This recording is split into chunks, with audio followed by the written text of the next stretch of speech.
Vous écoutez La conspiration du silence, épisode 3, Perte et profit. Deuxième partie.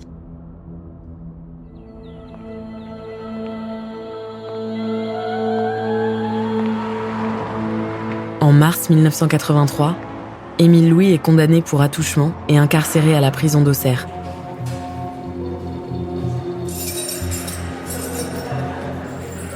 Émile Louis est en prison. Didier Seban, avocat. Dans le même temps, il y a toujours une enquête qui a lieu sur Sylviane Lesage. En 1983, un nouveau juge d'instruction est nommé à Auxerre. Le nouveau juge d'instruction, Bourguignon, lui, il est sur l'idée, est-ce qu'on arrive à prouver qu'il est l'auteur du meurtre de Sylviane Lesage ou est-ce qu'on n'arrive pas à le prouver ? Le juge Bourguignon, effectivement, rend un non-lieu en faveur d'Émile Louis dans l'affaire Lesage.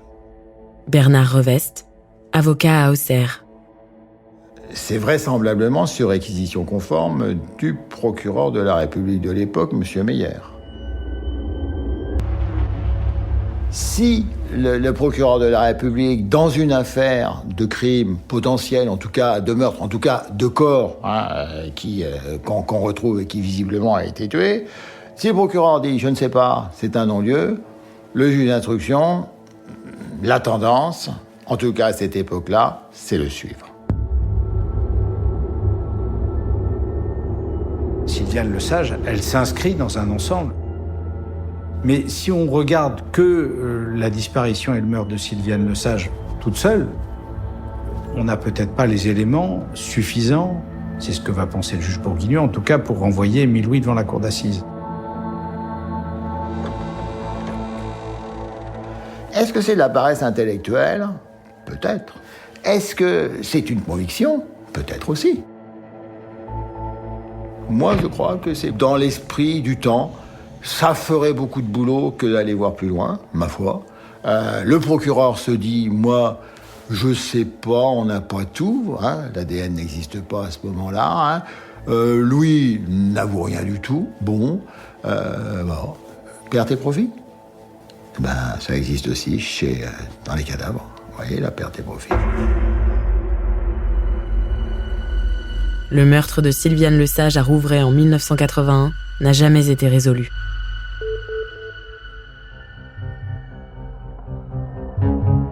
Les disparus étant majeurs et n'ayant aucune famille pour déclarer leur disparition, Christian Jambert s'engage dans une enquête non officielle.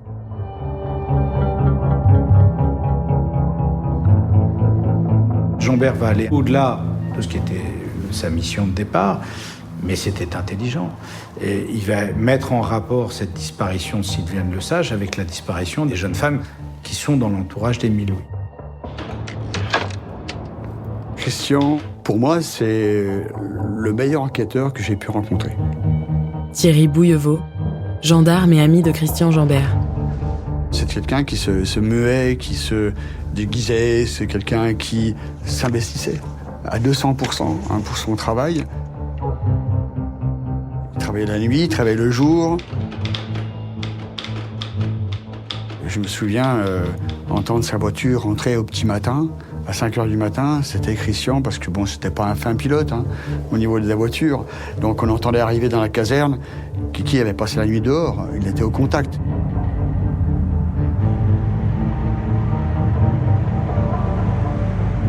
Ses collègues l'avaient surnommé le Matou. Corinne Herman, avocate spécialiste des cold cases. C'était pas pour rien, quand il reniflait une piste, il essayait d'aller au bout et de mettre toute l'énergie possible. C'était aussi un homme de nuit qui fréquentait les bars. Gérard Delorme, rédacteur en chef à Lyon Républicaine. Et où on pouvait se retrouver, nous en sortant du journal par exemple, après le tirage à minuit, on allait boire un coup au Niki Bar par exemple. Je pense que Jambert aussi avait des informateurs dans ce cadre-là. Il a fait un travail en profondeur assez important. Il avait des convictions, mais il avait des convictions qui étaient étayées. Christian Jambert est un homme qui a eu le même parcours que les victimes. Il est lui aussi issu de la DAS. Donc il a eu aussi un parcours chaotique dans son enfance qui fait que pour lui, ces jeunes femmes comptent. C'est quelqu'un que je côtoyais quand, en fin d'après-midi, on faisait la fameuse tournée des faits divers. Philippe Turu, ancien journaliste à Lyon Républicaine. C'est là que je voyais de temps en temps le gendarme Jambert qui me disait toujours la même chose. Vous devriez vous intéresser aux disparus de Lyon. Christian Jambert transmet son dossier au parquet et demande à ce qu'une enquête officielle soit lancée. Ce qu'il faut dire, c'est qu'il établit un rapport qui est un modèle du genre. Aujourd'hui, j'aurais un rapport de ce type-là dans un dossier où on rapproche des affaires, on sait qu'on est devant un tueur en série. Quand on relit son enquête, on se dit le mec avait tout. Stéphane Minka, journaliste. Comment n'ont-ils pas pu ouvrir une information judiciaire ?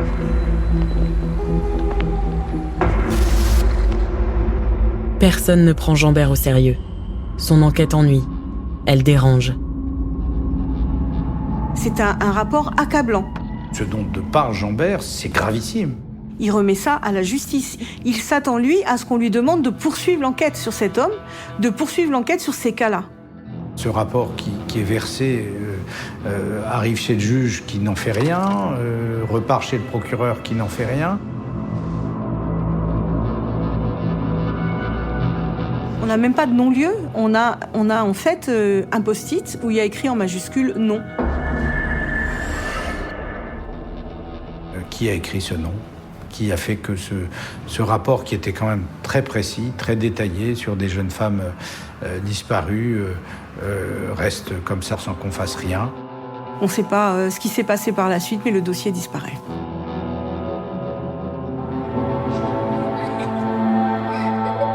En 84, j'ai le sentiment que personne n'a connaissance du rapport Jambert. Philippe Turu, ancien journaliste à Lyon Républicaine. On connaît Jambert, on connaît sa fameuse phrase « Souvenez-vous les disparus de Lyon », parce que ça, il nous l'a servi régulièrement. Mais en revanche, le rapport Jambert, c'est-à-dire quelque chose de documenté, d'argumenté, sourcé, dactylographié, on n'en a pas connaissance. Et je pense qu'aujourd'hui, je lui dirais, mais donnez-moi une photocopie de ce fameux rapport, on va regarder ce qu'il y a dedans.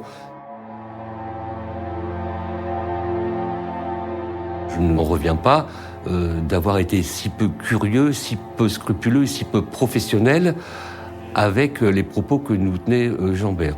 On est passé totalement à côté. Mais on passe à côté comme la justice qui classe sans suite. René Meyer, c'était un procureur qui était souvent dans son bureau. C'était un procureur qui était plus dans le fonctionnement administratif que dans l'action judiciaire. Mon souvenir de René Meyer, quelqu'un qui ne vous donne pas du tout envie de travailler dans la justice ni de devenir magistrat. Quelqu'un d'une grande froideur. En tout cas, dans son cadre professionnel, c'est quelqu'un qui manquait d'humanité. Moi, j'ai toujours eu de bons rapports avec le juge Bourguignon. Je suis pas sûr qu'il ait été taillé directement pour être un juge d'instruction. C'était un de ses premiers postes. Le juge d'instruction Bourguignon, j'ai envie de l'associer dans la même absence de fraternité que Meyer. Ils incarnaient une forme de justice froide, raide, sans humanité. Je pense que moins il se passait de choses, mieux c'était. Il y avait un certain confort quand même qui s'était installé au niveau des magistrats d'Auxerre dans ce cadre-là. Il ne s'agit pas de rendre justice aux familles. Elsa Vigoureux, grand reporter.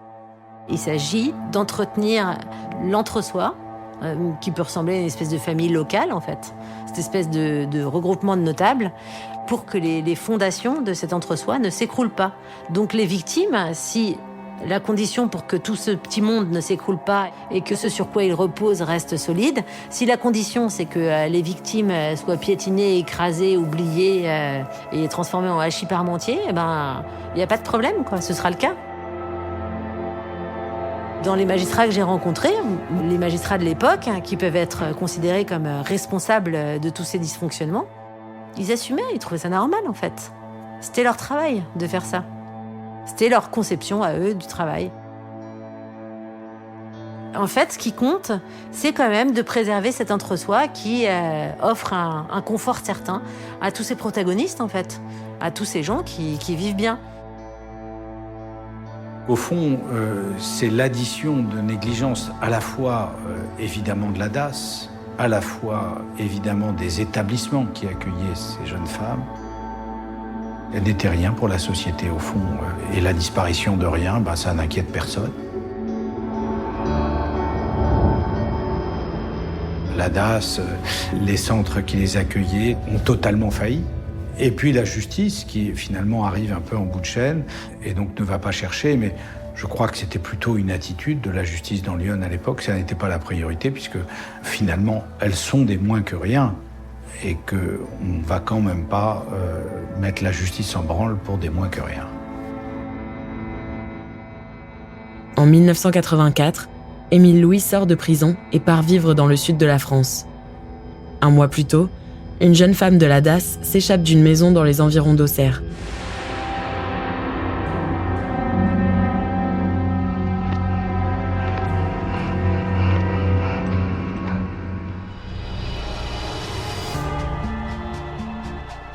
Vous venez d'écouter La conspiration du silence.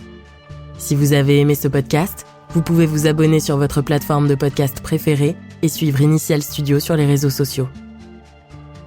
La conspiration du silence est un podcast coproduit par Initial Studio et Amda Productions, adapté de la série documentaire éponyme, coproduite par Amda Productions et France Télévisions.